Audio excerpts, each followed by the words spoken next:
Hello दोस्तों, स्वागत है आप सबका इंडियन हॉरर स्टोरीज चैनल में। और अब वक्त है डरने का। तो चलिए शुरू करते हैं आज की पहली कहानी के साथ। ये कहानी है राहुल की।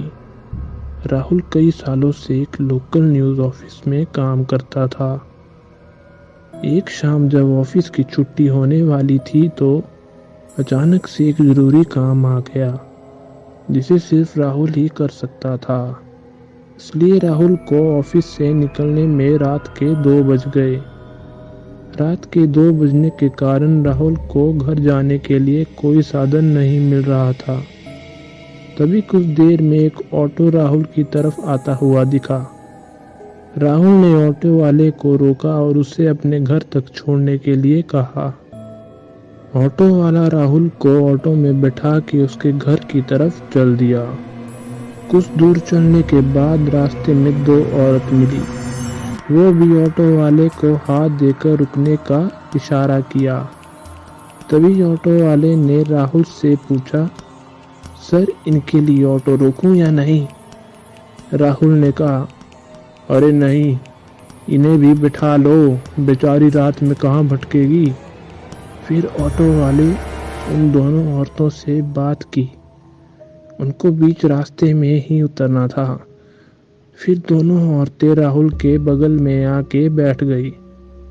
राहुल इधर उधर ध्यान न देते हुए अपने फोन में न्यूज़ देख रहा था। कुछ ही देर में रेलवे क्रॉसिंग आया, वहां एक औरत उतर गई। राहुल इन सब बातों पे ध्यान न देते हुए अपने न्यूज़ पढ़ने में लगा रहा। तभी रेलवे क्रॉसिंग खुला। ऑटो कुछ दूर आगे बढ़ा ही था कि दूसरी औरत ने राहुल के पैर पे अपना पैर रखा और उससे कहा, भैया आपने उस औरत के पैर देखे? राहुल ने जवाब दिया, नहीं, क्यों, क्या हुआ? वो कहने लगी, उस औरत के दोनों पैर उल्टे थे। फिर राहुल ने कहा, तो इसमें क्या हुआ अगर पैर उल्टे थे तो? तब उस औरत ने कहा, भैया सिर्फ चुड़ैल के पैर उल्टे होते हैं। उस औरत की बात सुनते ही राहुल हंस पड़ा और कहा, ऐसा कुछ नहीं होता। औरत ने गुस्से में आके कहा, अच्छा ये बात है, तो मेरे पैर देखो। राहुल ने उस औरत के पैर की ओर देखा और उस औरत के भी पैर उल्टे थे। फिर राहुल ने उस औरत के चेहरे की तरफ देखा।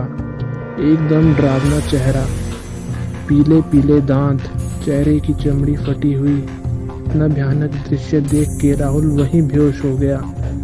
तभी ऑटो के सामने वो दूसरी चुड़ैल भी आ गई। उसको देख के ऑटो ड्राइवर जोर से चिल्लाया और सामने के पेड़ से ऑटो टकरा गया। वे दोनों वहीं बेहोश हो गए। जब उन्हें होश आया तो वो दोनों हॉस्पिटल में भर्ती थे। ऑटो का एक्सीडेंट होने की वजह से उन दोनों को चोट लग गई थी। उसके बाद राहुल कई दिनों तक डरा हुआ रहता था और रात को अच्छे से सो नहीं पाता था। तो ये थी आज की कहानी। आशा करता हूँ आप सभी को पसंद आई होगी।